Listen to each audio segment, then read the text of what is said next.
Okay, so now we've got our data model downloaded. We've changed the spatial reference or the projection on it. We've looked at a little bit about what's inside of it, and now we can actually start getting to work here and actually doing some stuff with it. So I apologize for telling you to close our catalog, but we're going to open that back up again. I forgot what we're doing next.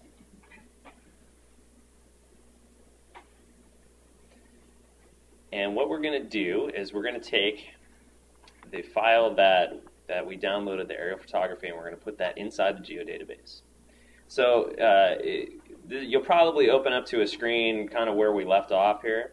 Basically, if you scroll all the way up to the top in the contents pane here, you're going to want to click back on the folder connection for TGIS for Public Gardens Workshop data. And on the right here, we should see that we have Aerial Photography 2009, and if you want to take a look at what that is again, you can hit the Preview tab and it'll show you what it looks like. We're basically going to take this file, which is just a TIFF image, and we're going to put it inside of the geodatabase. And this way, it's managed inside the geodatabase. It will perform a little bit faster for us, and it nicely keeps everything in one spot for us. Do you recommend TIFF files for this? Well, generally, when you're going to get your images, let me talk a little bit about aerial photography. Generally, what I recommend is that you go to your local kind of government group or campus, if you're part of a campus, and ask the planning department or the GIS department or whoever is maintaining this data, find out if they have aerial photography. Generally, cities or towns or counties or even campuses will get aerial photography periodically every 2 or 3 years. Sometimes every year. And as long as you tell them that you're a nonprofit institution, they will generally give it to you for free. If they don't, then they're not nice people. But you'll generally be able to get it for free. And TIFF is a pretty common format. It could come in a number of different formats, but ArcGIS will be able to handle pretty much anything they throw at you. So whatever format you can get it in, take it. And you always want to ask for the best quality, of course, because sometimes they have kind of reduced quality ones that they may try to give out. Get the best quality ones because you'll be able to see the most on the photo when you want to actually digitize features on your map. And then to be able to really, put it to good use, they come in different resolutions, and you're not going to have much choice over the resolution probably. But just like I said, get the best one. But they generally measure the pixel size on the map, and the ones that we're going to use today are what we call 6-inch aerial photography. So it's basically every square or pixel in the photo represents 6 inches on the ground. So that's good enough for you to be able to make out most of the things that are on the ground pretty clearly. But the smaller the pixels, so a 3-inch would be a lot better than a 6-inch. But they try to give you a 1 meter, which is about 3 feet. That's probably not going to be that great for you.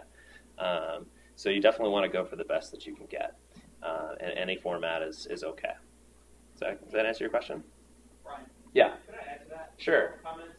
I found there are a lot of great free and pretty low cost, less than $20 sources for downloading high-quality images, such as USDA, the National Oceanic and Atmospheric Administration, NOAA.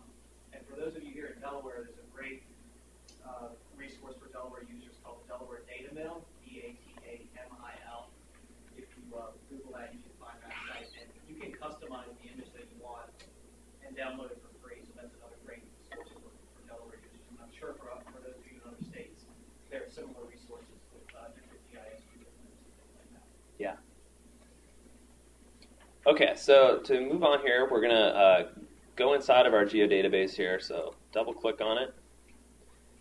And then in this top view here, we're going to right click and hit New.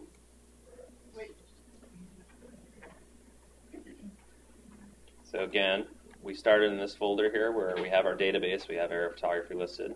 Double click on the UC Davis Arboretum. And then in the main panel here, the contents pane, right click, hit New, and then select Raster Dataset.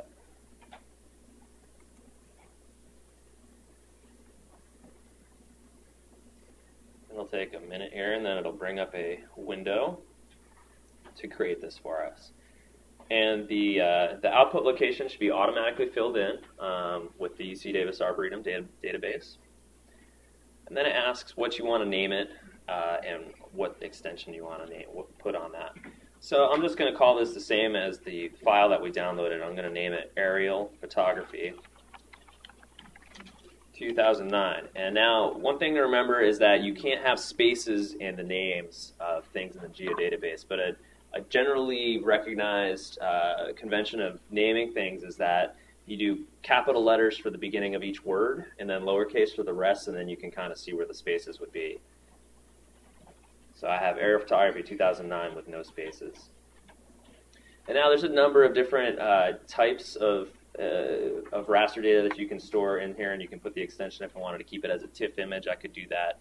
I'm just going to leave it without an extension, and then it automatically will convert it to a IMG, which I won't even get into that. So you can just leave it like that, and that's good enough.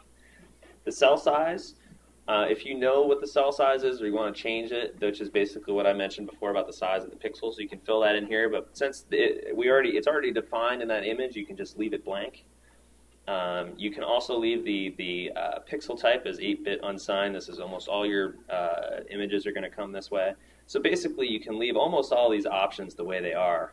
But the most important one is this number of bands at the bottom. And right now, it defaults to 1.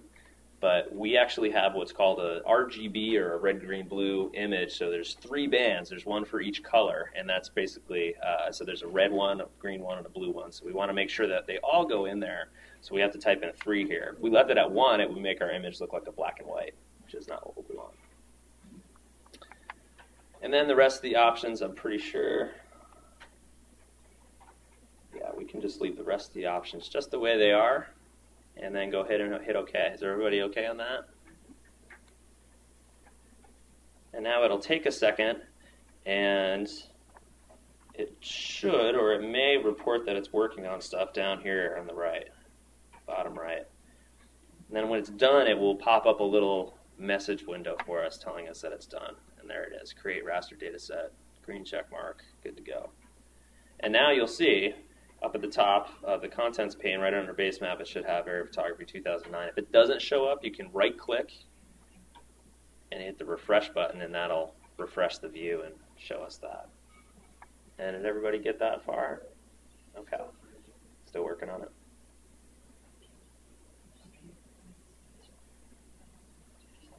So now this is basically just an empty container. There's nothing inside of that. It's just a placeholder. And now we actually want to load the data that we downloaded into this.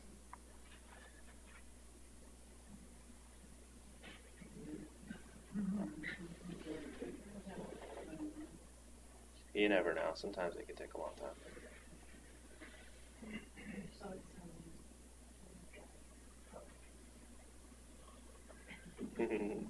Some computers are slow.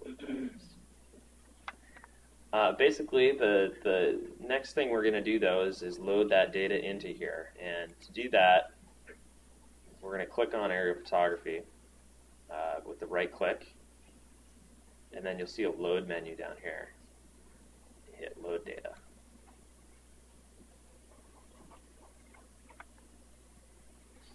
And then it basically is going to ask us, what do we want to load inside that? So we hit the Browse button here. And then under Folder Connections, double click on that. You should see our GIS Public Gardens Workshop Data folder. And then while we could load the glorious UC Davis Arboretum logo, we actually want the Aerial Photography in there. So select that, and then hit the Add button. And you'll see that it adds it to the list. And you could load, if you had a bunch of images, you could load those all in there at the same time. Sometimes you'll get your photography from the city or the county, and it'll come in what they call tiles. It'll be like a bunch of different squares that are broken up. If you load those all in here at the same time, it will create one seamless image for you while you do that. And that's called mosaicing, and that's why at the top of this thing it says mosaic. And the rest of the options on here are fine just the way they are. So as long as it says our file here in the list, you can hit OK. And again, down at the bottom, it will show you that it's working on it. When it's all done, it'll pop up a little check mark, mosaic worked. And now to confirm that it worked, in the contents pane, click on Aerial Photography, and then hit Preview, and you should see the image. And did that work for everybody?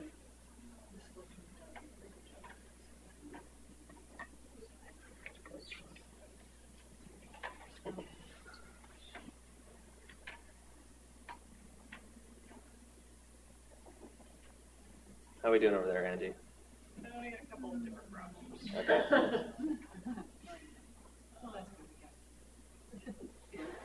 Go ahead. Okay. Okay, so now we've got our aerial photography in here. I think that's all we're going to do on this particular section here. And the next step would be is that now we can actually put this photography into ArcMap, and we can load some feature classes from the data model and start drawing some things in, actually start creating some data for this area. I believe that will be our next section here.